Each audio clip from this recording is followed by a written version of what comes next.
16 years before the Yates boys vanished, a farmhand disappeared from the exact same stretch of ground, and the two men who witnessed it used nearly identical words to describe what they saw and heard in the moments before he was gone. Welcome to Untold Lores.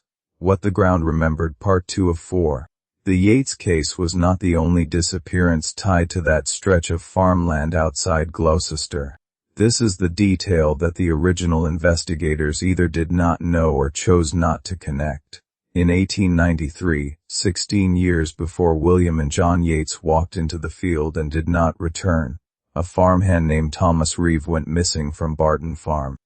He had been working the eastern boundary of the property, the same boundary that ran along the stone wall Edward Marsh would later describe as the path the boys walked beside on the morning they vanished. Reeve was 43 years old. He was not a drinker, his employer noted in a statement kept by the local magistrate. He had no debts, he had no reason to leave. He simply was not at the farm the next morning, and his tools were found in the middle of the field in a neat pile, as though he had set them down carefully, with no intention of picking them up again. No footprints, that was the phrase used in the magistrate's record from 1893.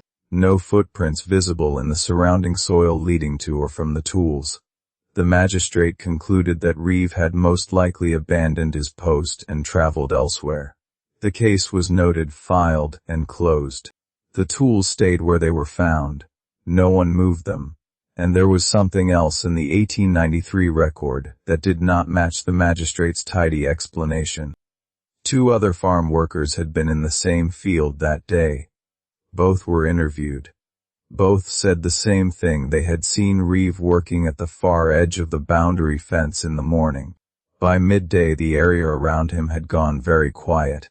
Not the natural quiet of a field. Both men used almost the exact same words in their separate statements, but a quiet that felt thick and wrong. One man said the birds stopped. Not gradually the way birds go quiet before rain, all at once, like something had switched them off. The second farm worker said he had started walking toward Reeve to call him in for the midday break, and at some point between 20 steps and 10 steps from where Reeve had been standing, he had stopped. He could not explain why he stopped. He said it was not fear exactly. He said it was more like his legs had made the decision on their own. He turned around, he walked back. When they looked again, Reeve was gone. The investigator who first linked the 1893 record to the 1909 Yates disappearance was a local historian named Arthur Bryce, working in the early 1970s. Bryce spent several years going through parish records, police logs, and magistrate files for the Gloucester area and compiled a private research document.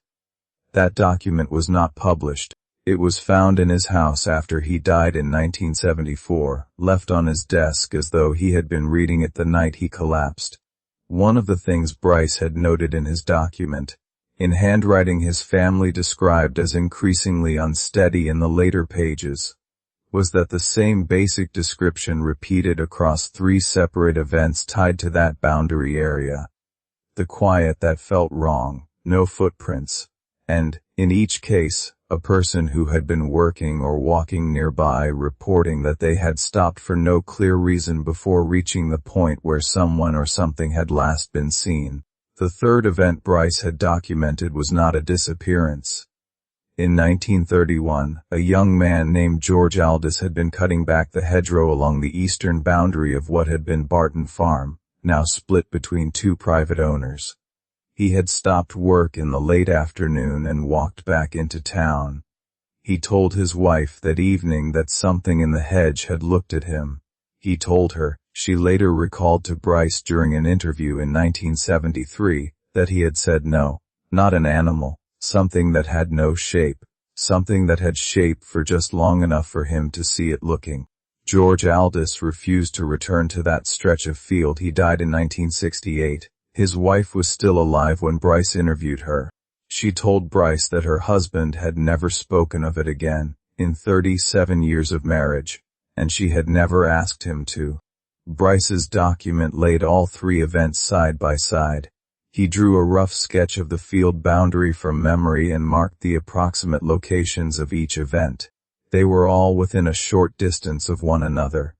They were all near the stone wall, and all of them were within a few hundred feet of where Constable Pitts had found that displaced stone, the one with no footprints around it, in 1909. Bryce had written one line at the bottom of that page, underlined twice. It read, "The stone was not moved by anything standing on the ground." When researchers found Arthur Bryce's document in the 1970s and brought it to the attention of a local authority, the authority's response was not curiosity. The file was removed, and the person who removed it was someone who should not have known it existed. That's it for Part 2. Follow Untold Lores for Part 3, like and subscribe for daily stories.